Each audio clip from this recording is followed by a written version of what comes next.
Hi, I'm Steve Williams, and this is Scooter in the Sticks.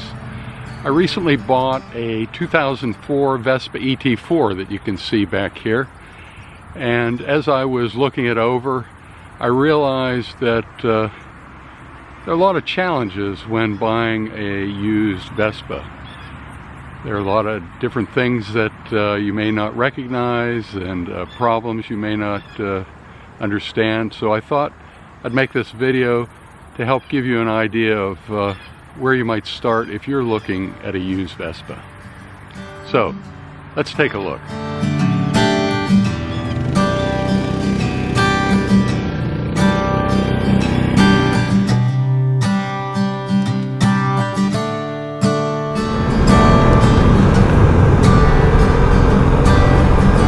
The age of the scooter isn't necessarily a reliable indicator on how good or how bad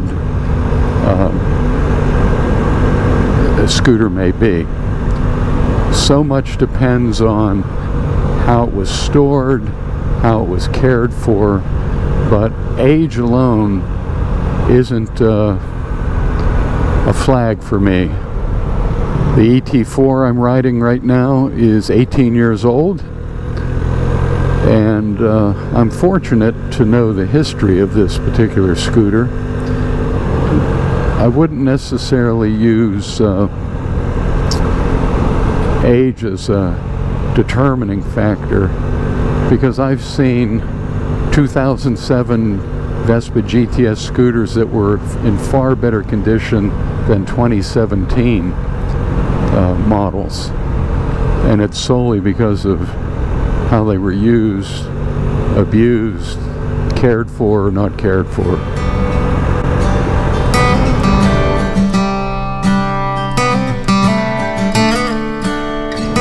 Mileage is another misleading indicator when looking at used scooters.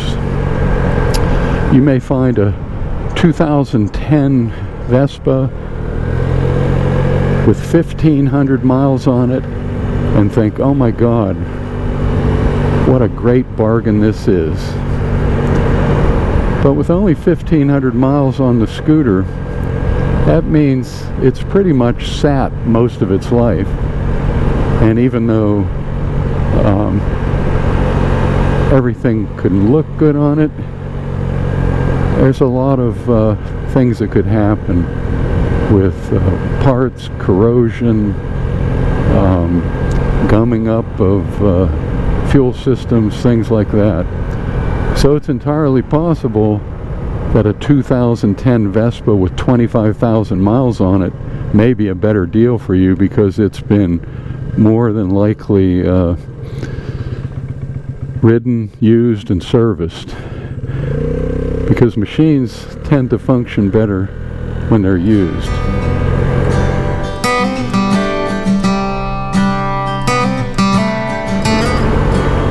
Now, I should add that what I'm sharing in this video is related to my own experience and my own opinions, and you'll find a wide variety of opinions concerning what to look for, what's good, what's bad on used vehicles. I know people that they won't even consider a vehicle if it's more than 2 or 3 years old. You'll have to come to your own conclusions, but I just want to give you a jumping off point to make your own decisions, some things to think about.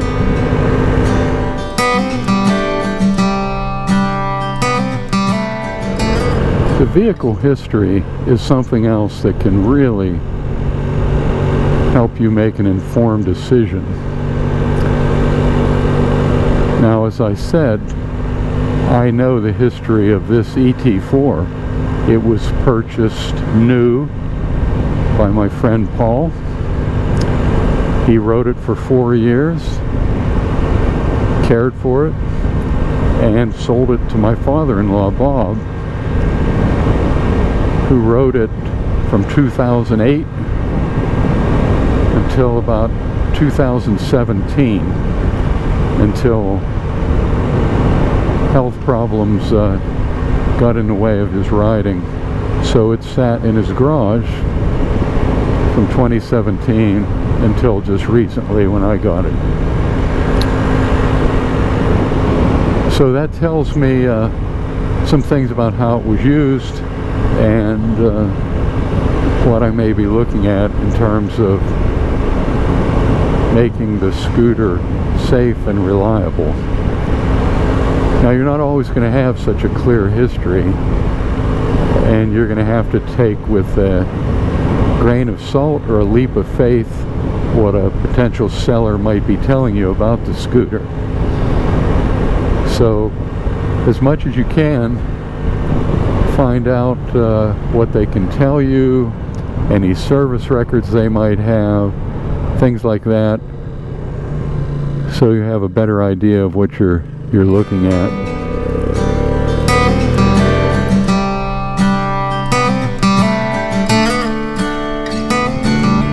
Something else that's really helpful, if it's possible, is to take the scooter for a test ride. Not all sellers are willing to let a stranger take their scooter on a ride. Some want cash in their hand before they'll let you do that. But if you do, that will give you a chance to see what the suspension feels like, the brakes, how the engine's running, whether it accelerates smoothly, whether it starts easily, things like that. And even if they won't let you ride it, have them ride it. But again, that's not even always possible, because some scooters are sold that have been sitting that won't start. So it's another conundrum you face.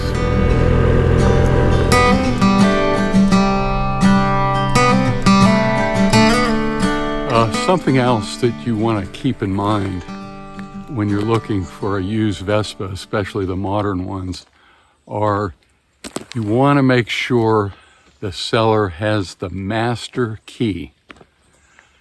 The modern Vespas are equipped with a security system called an immobilizer, and without that master key, you won't be able to program any new keys. You may be able to get them cloned, but even that is getting increasingly difficult. And without that key, you can be in some deep doo-doo. My rule is no master key, no deal. You can tell the difference. The master key and the regular key that you would use are very different. I'll show them to you here. So this is the code card that came with the ET4, and this is a master key that allows you to program, and it's different from the very narrow key that would go in the ignition. But you do not want to lose this key, and if you're buying a used scooter and they don't have this, my recommendation is I wouldn't get it.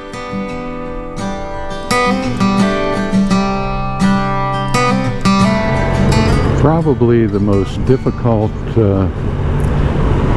question to answer when you're looking at a used scooter being sold by an individual, not a dealer, is what condition is the engine in, and the drivetrain for that matter.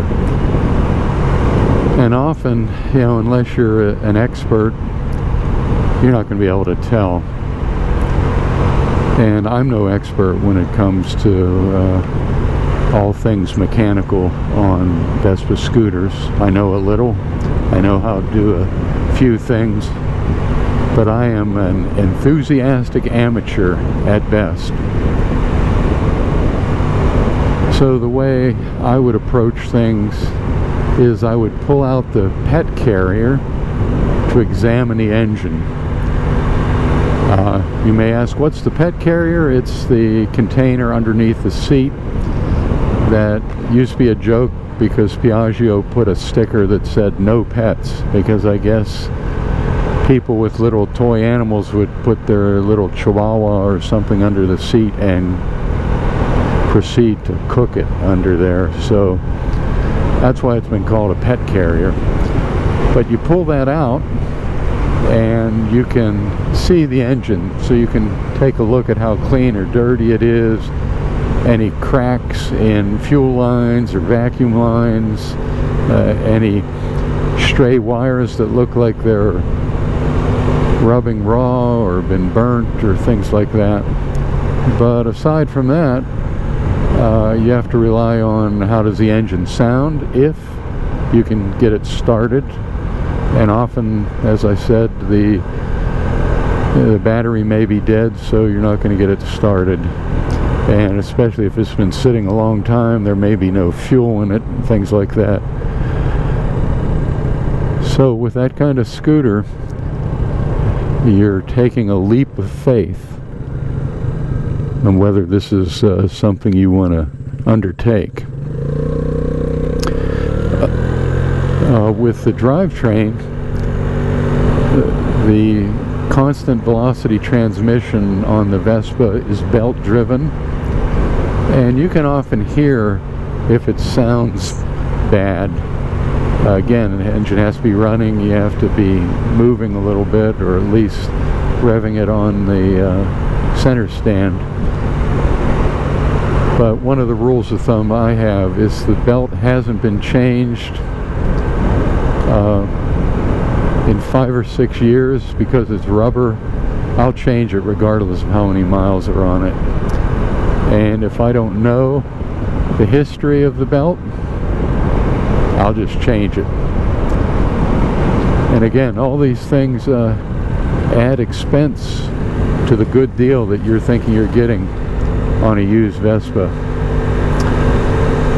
That said, buying a used Vespa can be a great deal and much less expensive than buying a new one.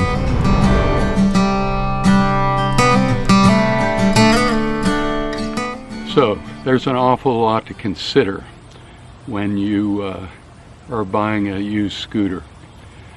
I'll just share a few of the things I'm doing with my ET4. I'm replacing the tires. I have a pretty hard rule. If the tires are 5 years old, I replace them regardless of what they look like or how many miles are on them. That's probably over the top in a lot of people's minds, but that's what I do. It's important at least to look at the dot codes on the tires. When I looked at this, the front tire was manufactured in 2008, the rear tire in 2017. So changing both tires. A lot of people would just ride with it, but I won't. Anyway, the other things I'm doing, an oil change, filter change, hub oil change, brake fluid flush, replacing the drive belt rollers and sliders, and I think that's about it. But I could do all those things myself, but I don't want to, so I'll be paying Kissel Motorsports to do that service. Oh, I'm also having them replace the center stand. The one that's on this scooter is pretty rusty and beat up, and I know what it's like to be out in the center stand cracks, and then you're leaning your scooter against a tree or the guardrail when you stop. But anyway, I hope this helps you, at least gives you some framework to consider the scooters you're looking at. Some of you will be excellent mechanics and already know all this. Others, you may be approaching a used scooter with stars in your eyes, and then be shocked to learn that it's going to cost you another $1,000 or $1,500 to make it safe. So keep this stuff in mind. So it's nice to ride a small scooter on these nice windy roads.